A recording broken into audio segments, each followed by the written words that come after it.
that they're hurting for money right about now, unless they're unless they have somebody else that's Because you supporting them. pretty But much was the breadwinner after he got out of jail. I was the breadwinner from before he went into jail. I took care of the whole family the whole time he was in jail. I fed everybody. I paid for our gas. I did everything for us. Oh, okay. But Oh, mostly it was because I wanted baby Eliana didn't have any, they were making her use, disposable diapers and things that like forget about they didn't like that. Like I didn't like that. I wanted baby Eliana to have everything pure and good quality stuff because I just really felt, she was just a precious little baby and she needed somebody in her corner. So I wanted to be that's that. So right. I brought presents for her. I brought all of her little supplies. And yeah, I tried to help out while I was there. And yeah. Unless, why am I still calling him Chief? Well, I mean, that's what I've been calling him for a while. I was calling him Eligio, until, like, I met everybody in person, and they were all calling him Chief. So, what am I going to do? Still call him Eligio and be like, that girl? No. First, I think before I answer questions, I'd like to tell a little bit about my childhood. I had a very unusual childhood, and I think that was a catalyst for my initial interest and feelings towards Chief and the situation and Carbonnation as they were, I kind of came in when they were getting ready to like leave Mexico, and all of the trolls were kind of really coming in on them and finding their location and things. And so my story is, and I think people will understand a little bit better once I explain this. Okay, so when I was born, my mother and my father, they did not get along.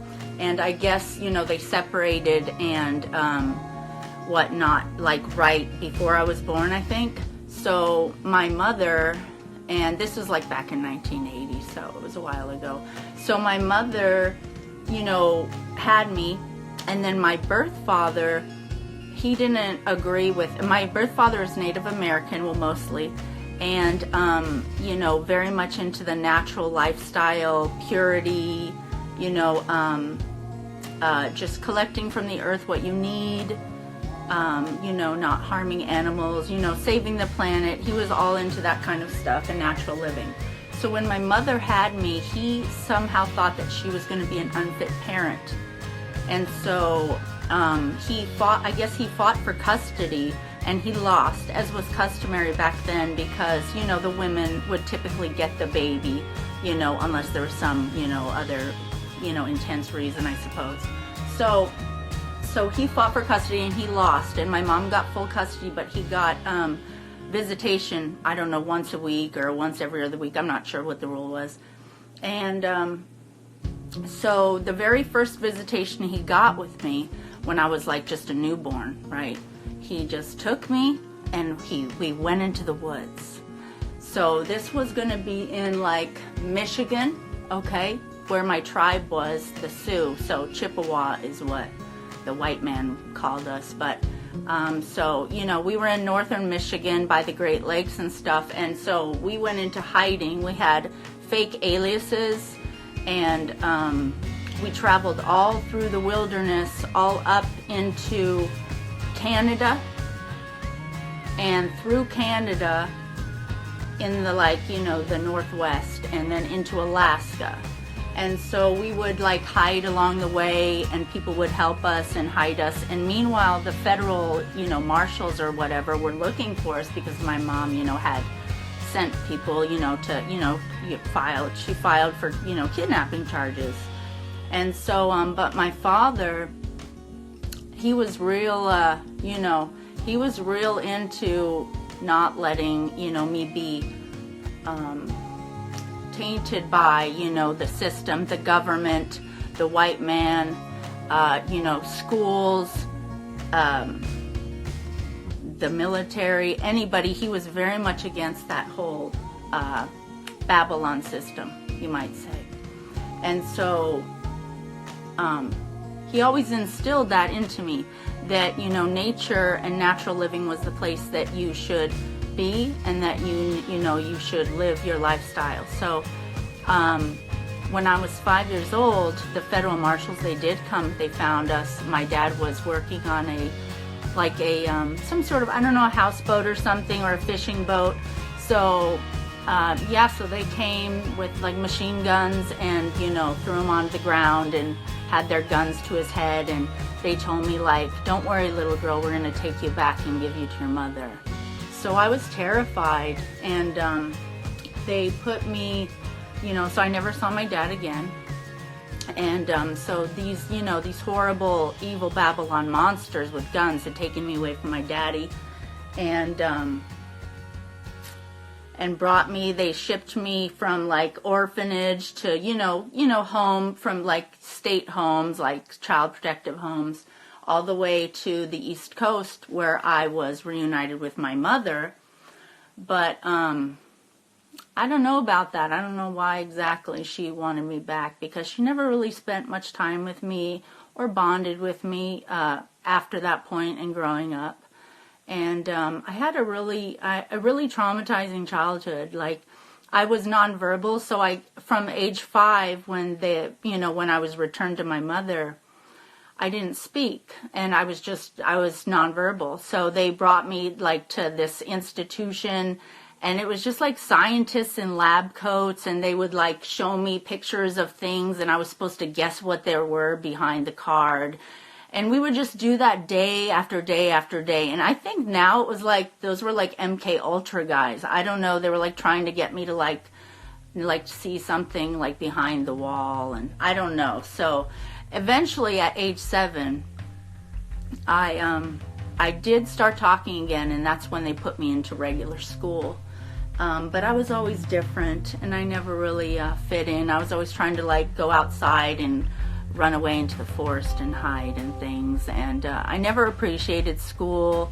I never wanted to be told what to do. I just wanted to go out into the woods and like be an animal. So that's kind of how my childhood started. So, you know, now move forward to my current life, and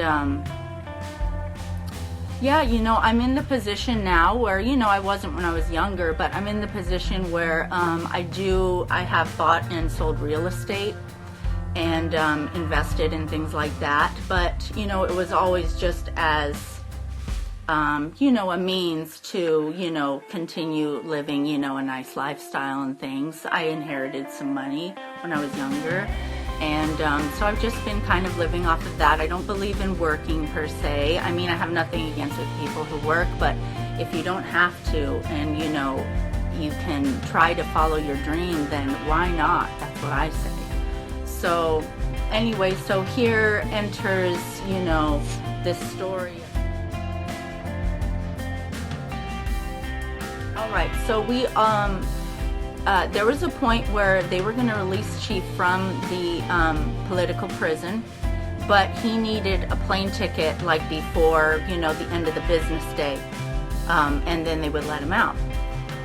So, you know, I was contacted, and they said, you know, will you buy us a ticket? You know, buy a ticket for Chief and me, because that was Nana, and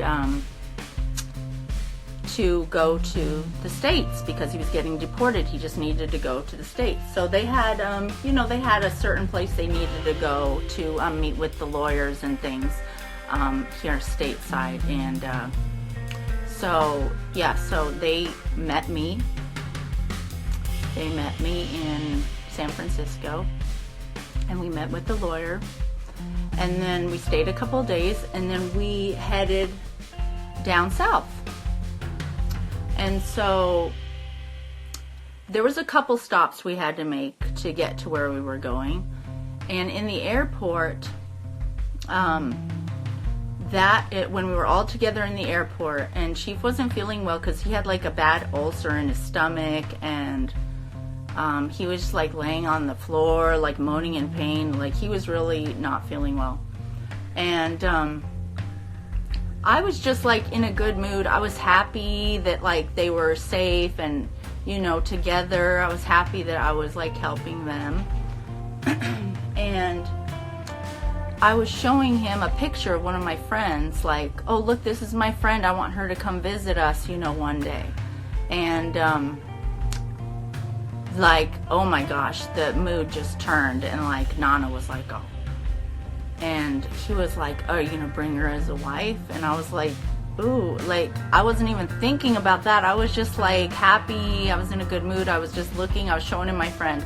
And I was like, well, I don't know, like whatever, you know, she's just my friend. And then I was like, well, and I could feel that there was like some tension, so I was like, well, I'm just gonna, you know, go for a minute. And anyway, so I came back and like, I don't know, we had to have like a meeting, a talk about like what I did and how that offended Nana and this and that. And I was like, dude, I was like, I'm never gonna show you any pictures of girls ever again, don't worry. And so like he didn't really like my response because, you know, I tell people how it is. So I was having problems and we weren't even out of the airport. So I was just like, okay, well, I knew for sure, okay, I definitely won't show him any pictures of women in front of Nana, so whatever. So I was over that. So then in the hotel that night, the night that everything kind of really went bad, it was like, you know, I had my own bed, they had their own bed, okay? And, you know, we were all getting along okay that night, but, you know, and there was nothing really that was, like, really gonna happen. Like, I mean, he went and took a shower, okay? And I was just sitting over on the bed. And Nana like stands up and just starts staring at the wall. And I was like, are you okay?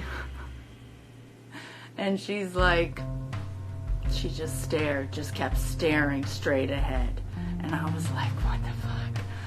And then so Chief starts calling her, like to come into the bathroom and help him or whatever, get out of the shower. And she just didn't answer. And he was like, you know, he kept calling her and she didn't answer. So I'm just sitting there like, what the fuck is going on, you guys? And then so finally he gets out and he's like, what's wrong with you? And she's like, I don't want to be here anymore. And he's like, why? What's going on? And she's like, just take her. Just take your ring and go be with Kadijah if that's what you want. He's like, I'm not even doing anything. I haven't even done anything with her, which is true. We didn't do anything. I hugged him when I first saw them in the airport. We all did a group hug. That's the only physical contact we were having.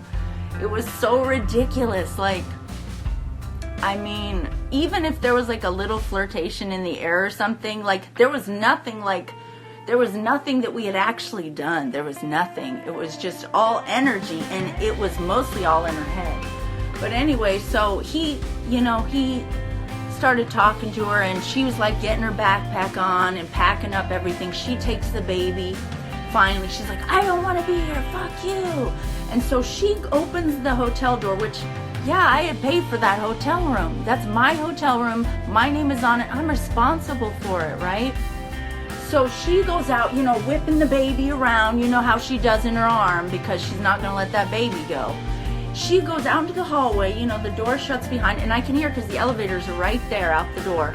And she's like, fuck you, and she's just pounding, like, boom, like punching holes in the fucking wall, pounding the the elevator door, kicking shit, you know. And true, I wasn't visibly seeing that, but I could hear it, and she was doing all that with the baby in her arms, you guys.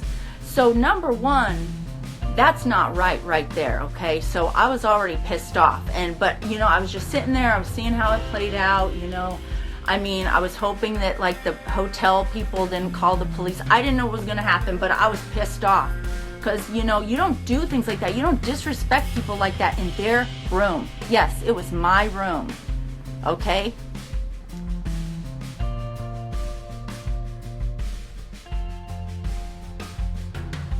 phone calls in a little bit. So anyway, so Gianna, you can't be doing that. And I was like, oh my God, these people. It was like an episode of Jerry Springer out there. It was ridiculous. And so finally he grabs her back inside the room or whatever. And, he's like, now stand there and, let me talk to you. So he talked to her, he calmed her down after a while, after some time.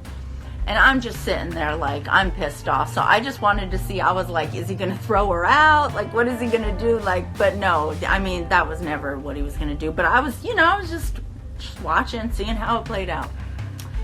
So then he calms her down and he's like, whatever. And I was like, he was like, okay, come on and sit down. Like, everything's fine. And I was like, no. I said, no, everything is not fine. I said, now that you're done talking to her and I see that you're not going to do anything to, fix the situation or correct your woman, then I guess I'll handle it. So I said, you need to leave, to her. And, she was just like, she was already in like, submissive mode because he had already put her there. So she wasn't talking. She was just quiet. And then I was like, what are you guys fucking looking at? Get the fuck out. And she was like, oh, hell no, bitch. And she comes, and I'm like laying down, I'm on the bed like this. And she comes whipping around, and I'm thinking, what the fuck is she gonna do to me? But no, she pretended like she was trying to get at me, and I just kind of sat on the bed, kind of smiling and laughing at her, but, whatever. So me and her, we're having like a yelling match. And I told her, I said, I'm going to tell you what's going on right now. And I laid it out for her. I said, look, you got it in your head that me and Chief was going to, be doing something, there, and you didn't like that because you felt that it was coming. So you threw a tantrum and, stormed off through the ring, acted all a fool in the hallway of the hotel, punched the wall, and then, now he's all tending to you and, and now that he's calmed you down, you're going to be all like cuddly and, he's going to be paying attention to you. So you had it all figured out. I said, good game, checkmate. And he was like all pissed off because he knew that I was telling the truth. We all knew it. And, so she was trying to fight me and coming at me and stuff, but half-heartedly because, she never even got to the end of the bed. So eventually, whatever, he talked to me for like 3 hours and like made me sit there and listen to him about why, we shouldn't, ruin this and that. And then, Nana was young and she's just having an episode. And I was like, after a while, he just talks to you and talks to you and talks to you for so long. You're just like, just shut up already. Fine, whatever, I'll let it go. I figured, well, this was going to be the first and only time I'm going to let that happen. I said that to myself. And I meant it. Because when I say something, then I mean it. So, they didn't know that. I didn't say, this is the only time this is going to happen, because the next time I'm throwing your asses out for real. Because he was like, you've invested so much money into this journey, and, the whole thing was, I was going to go down there with them, kind of like as, they would be like my friends, my protectors.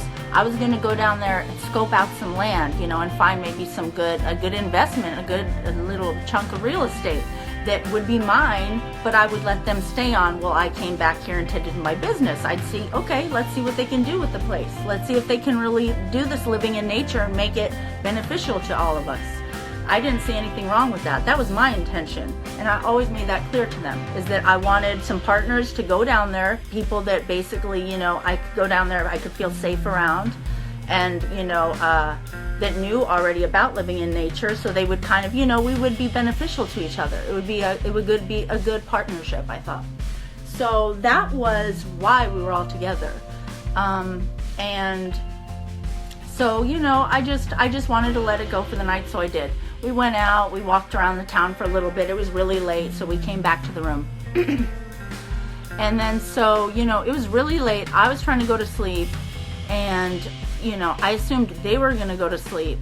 And the little baby Eliana, she was like crying and carrying on. It was like 1 o'clock in the morning. You know, I'm laying over on my bed. You know, they're on their bed with, you know, whining baby Eliana. Like, if they wanted to do something, be intimate, like, I mean, all they had to do was come over and say, hey, you know, hey, can you, you know, will you lay here with the baby, you know, put the baby to sleep? And I could have fallen asleep, me and the baby could have fallen asleep together there. And they could have waited for us to fall asleep, and they could have done whatever. I mean, I would have no problem with that, okay? But no, they didn't. Instead, they turned the music up, and baby Eliana's like over there, and then they're, you know, and then I start hearing slurping and moaning fucking noises, dude. And I was like, at first I was thinking, is that the baby nursing on Nana, or what am I hearing exactly? And then I was like, oh my God. And like, and then she says like, oh, this baby's never gonna settle down. But then, you know, 5 seconds later, you know, like, you know, and it's like, oh my God, are you freaking serious? So I was like, well, I need to stop this, because I was just traumatized. Like, I was laying there thinking like, well, if I'm feeling this way, how's the baby feeling? So I got up and like, you know, started like pacing back and forth, like, because I was just trying to like give them the hint, like, stop it, you know, there's people awake watching you, you know. And then, so Chifa's like, what's your problem? And I was like, I can't go to sleep. I'm taking this melatonin pills. And he was like, you shouldn't be taking that. I was like, well, stop having sex and keeping me and the baby up. And he was like, oh, hell no, what? I can't get my dick sucked? I was like, ew. I was like, what the hell, dude? You just do that in front of people? You do that in front of me? You do that in front of the baby? Like, and you know, so immediately they like got up, you know, they were like, you know, he was like, I don't believe you're doing this to me again. I thought we settled all this earlier. I was like, no. I was like, this is not going to work out. I was like, you guys need to leave. He's like, you're just going to throw us out. You're just going to throw her out and throw me out in the middle of the night with the baby. I said, no, you don't have to leave with the baby. I said, you can leave the baby here with me if you're so worried about it. And he was like, what? I was like, whatever. I said, you're thinking I'm throwing the baby out. I'm not throwing the baby out. I said, you guys can leave. I'll hold on to the baby. And so, of course, you know, they weren't going to leave me the baby, but I wanted them to know that it was unacceptable. So, yeah. So they left, and, yeah.